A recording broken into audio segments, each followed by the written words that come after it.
You are listening to Alex Nanlohi Podcast, to know the Lord and to make Him known.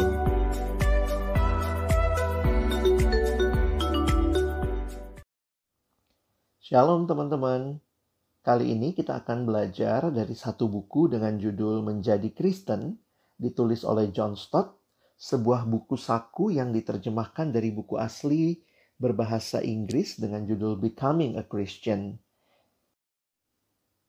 Jadi bagaimana kita orang berdosa yang telah tersingkir dari hadirat Allah yang Maha Suci dapat didamaikan dengan Dia?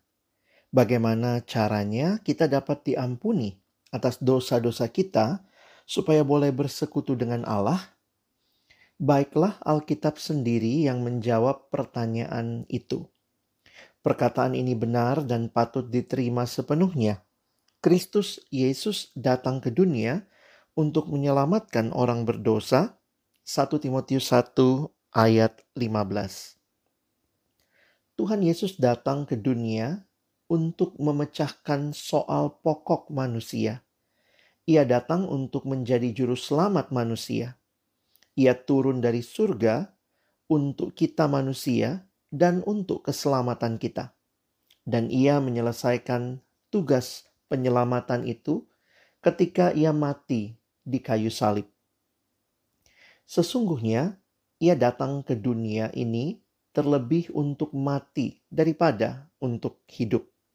Dari mulanya salib telah membayang sepanjang jalannya, meskipun saatnya belum tiba. Kemudian ia mengarahkan pandangannya untuk pergi ke Yerusalem. Sekalipun ia jelas menyadari bahwa kematian menantikannya di sana. Dan ia telah berulang kali mengatakan hal itu. Pada malam ia dikhianati saat mereka ke ruang atas, saat mana ia memecahkan roti dan menuangkan anggur. Ia bukan hanya menyatakan kematiannya, tetapi juga menerangkan maksud kematiannya. Inilah darahku, darah perjanjian yang ditumpahkan bagi banyak orang untuk pengampunan dosa. Matius 26 ayat 28. Apa hubungannya kematiannya dengan pengampunan dosa-dosa kita? Arti sesungguhnya dari kematiannya itu, janganlah dicari dalam sikap badani yang begitu nyeri yang dialaminya sewaktu ia disalibkan. Juga tidak dalam kepahitan karena ditinggalkan oleh sahabat-sahabatnya dan dicaci maki oleh musuh-musuhnya.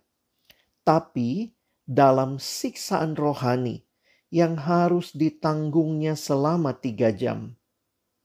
Dari pukul 12:30 hari bolong hingga pukul 3 petang. Kegelapan menutupi seluruh daerah penyalipan itu. Ini baru merupakan lambang alami yang menelanjangi betapa kejinya dan gelapnya dosa kita yang merongrong jiwa juru selamat segenap umat manusia itu. Kita sekalian sesat seperti domba, masing-masing kita mengambil jalannya sendiri. Tetapi Allah telah menimpakan kepadanya kejahatan kita sekalian. Yesaya 53 ayat yang ke-6. Supaya lebih jelas lagi Rasul Paulus berkata, Dia yang tidak mengenal dosa telah dibuatnya menjadi dosa karena kita, supaya dalam Dia kita dibenarkan oleh Allah. 2 Korintus 5 ayat 21.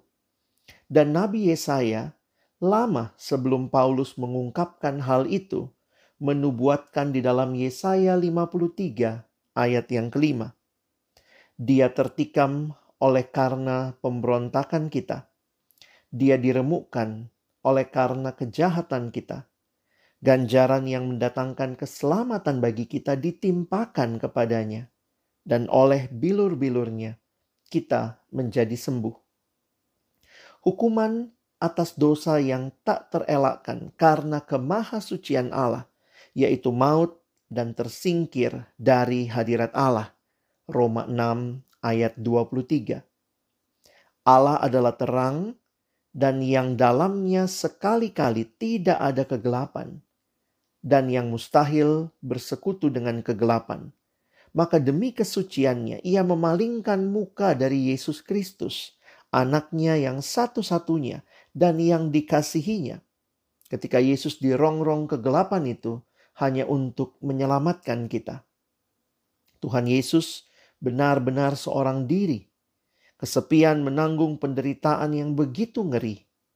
Justru ia mengeluh, "Allahku, Allahku, mengapa engkau meninggalkan aku?" Saat ia melakukan tugasnya, memikul dosa kita di dalam tubuhnya di kayu salib. 1 Petrus 2 ayat 24. Ia berteriak dengan seruan kemenangan, "Sudah selesai." Yohanes 19 ayat 30. Tugas untuk menyelamatkan orang berdosa sudah dilaksanakan sebaik-baiknya. Lalu untuk mengukuhkan seruan Yesus itu, Allah memberi bukti nyata. Tabir bait suci terbelah dua dari atas sampai ke bawah. Markus 15 ayat 38. Robeklah tabir tebal yang telah tergantung berabad-abad lamanya sebagai lambang pemisah antara Allah dengan orang berdosa. Keadilan Allah sudah digenapi dengan sempurna. Kristus telah menanggung hukuman dosa seluruh dunia. Dengan demikian ia telah membuka pintu sorga bagi semua orang percaya. Untuk menyatakan bukti paling jelas dan paling meyakinkan betapa ampuh dan sempurna pengorbanan Kristus itu menyucikan dosa manusia dan betapa puas Allah, maka Allah membangkitkan Kristus dari antara orang mati. Kemudian Allah mengangkatnya naik ke sorga dan Allah mendudukkan Kristus di sebelah kanannya. Sekarang Kristus bertahta di sorga. Ia menduduki tahtanya setelah dengan sempurna melakukan tugasnya. Di kayu salib, Tuhan Yesus telah melakukan pengorbanan untuk mengampuni dosa isi seluruh dunia, sekali untuk semua dan selama-lamanya. Dosa manusialah soal pokok itu, dan kematian Kristus ialah jawaban Alkitab atasnya. Justru kekristenan adalah satu-satunya seperti dikatakan Paulus dalam 2 Korintus 5 ayat 19. Kekristenan adalah satu-satunya berita pendamaian. Suatu Injil yaitu kabar kesukaan tentang pekerjaan Allah dalam Kristus untuk menghapus dosa-dosa kita. Teman-teman, kita nanti akan melanjutkan dengan bab yang ketiga. Sampai ketemu.